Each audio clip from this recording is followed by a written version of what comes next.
একজন কৃষক আর একজন উকিল সাহেব ট্রেনের মধ্যে পাশাপাশি সিটে বসে সফর করছিল। এদিকে উকিল সাহেব দীর্ঘ সময় ট্রেনের সিটে বসে থাকতে থাকতে ক্লান্ত হয়ে তার পাশেই বসে থাকা ওই কৃষককে বলল, ভাই আসেন আমরা একটা গেম খেলি, এতে করে আমাদের সময়টা খুব তাড়াতাড়ি চলে যাবে আর আমরা খুব দ্রুতই আমাদের গন্তব্যে পৌঁছাতে পারবো। কৃষক বলল, ঠিক আছে, কি গেম খেলবেন, শুরু করেন। তখন উকিল সাহেব বলল, আমি আপনাকে একটা প্রশ্ন করব, আপনি যদি সেই প্রশ্নের উত্তর না দিতে পারেন তাহলে আপনি আমাকে 10 টাকা দিবেন, আর আপনি আমাকে একটা প্রশ্ন করবেন, সেই প্রশ্নের উত্তর যদি আমি না দিতে পারি তাহলে আমি আপনাকে 1000 টাকা দেব। কৃষক বলল, ঠিক আছে, শুরু করেন। উকিল সাহেব প্রথমে প্রশ্ন করলো, ভাই বলেন তো পৃথিবী থেকে চাঁদের দূরত্ব কত?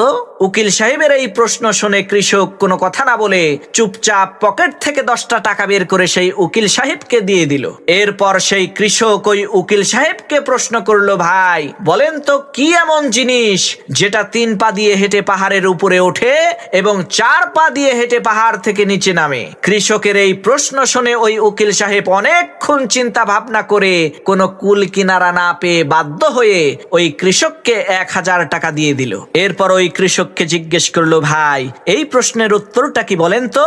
তখন ওই কৃষক পকেট থেকে 10টা টাকা বের করে ওই উকিলের হাতে দিয়ে বলল, ভাই এই যে নেন আপনার 10 টাকা। উকিল সাহেব অবাক হয়ে বলল, ভাই 10 টাকা দিলেন কেন? প্রশ্নের উত্তরটা দেন। তখন কৃষক বলল, ভাই উত্তর তো আমি নিজেও জানি না, উত্তর জানি না বলেই তো গেমের নিয়ম অনুযায়ী 10টা টাকা দিলাম। তখন উকিল সাহেব কয়, লও ঠেলা, 980 টাকার বাস খাইলাম।